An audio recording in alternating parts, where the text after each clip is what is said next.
شوف هاي مالي أقول ناشطة حقوقية هنا.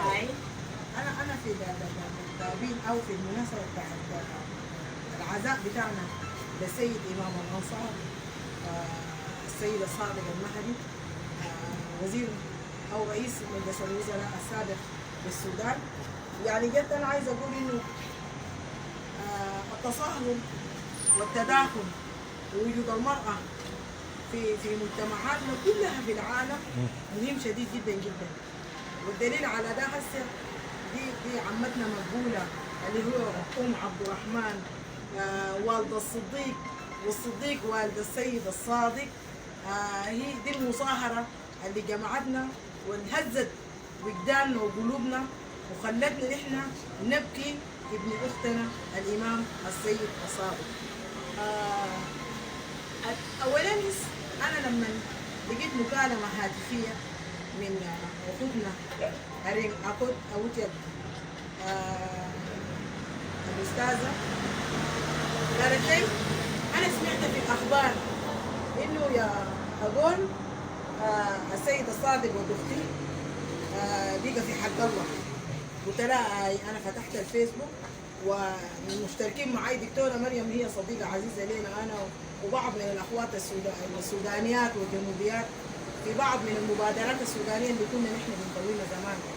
فقلت لها صحيح انا ممكن اثبت لك الكلام ده في انه الامام السيد الصادق في مره من الايام في 2007 وانا ماشيه مع دكتوره مريم واحده اسمها استاذه اتملك وفي لسه باية في الحوش بتاع ام دلمان في بيته، سال دكتوره مريم من بعيد قال لها دكتوره دي البنات من الجميلات الخضرات الماشات معاك دي.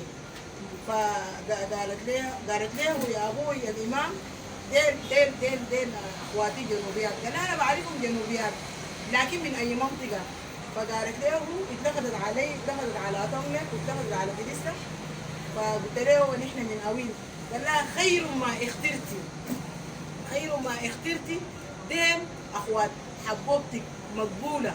وجا قرب علي وداني سلام التحيه الملوكيه على الراس. قلت له شكرا السيد الامام. قال لي انتوا اخوات اويد دينجيت. فمره عن فضل الله ابو مناصر برضه ومبروك له.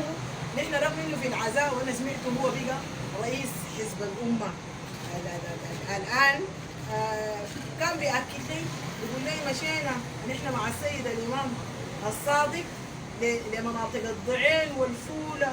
فاشهر الكلام ده قبل 3 سنين انه انا وحبوبتي مقبوله عبد الرحمن جدي ابوي هو من اصل الدنكا من المناطق المتاخمه لقوم مشار وكده.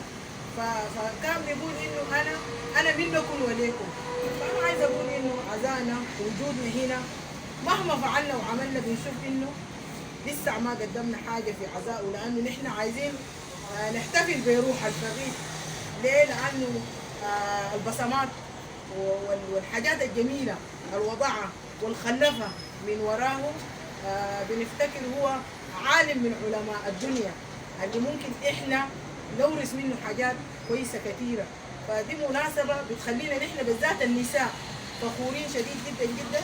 واخواتي اريك اكودا اوتيك واريك الاستاذه اكودا اوتيك واريك الثانيه وماما كريستينا هي برضه فنانه، واخوتنا اتيم كاترين اجون واتيم وكلنا ومعانا اخواننا السلطان واللواء والسفير والاستاذه اوتيك.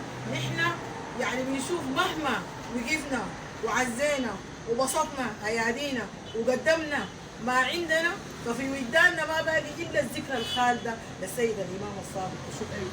شكرا جزيلا.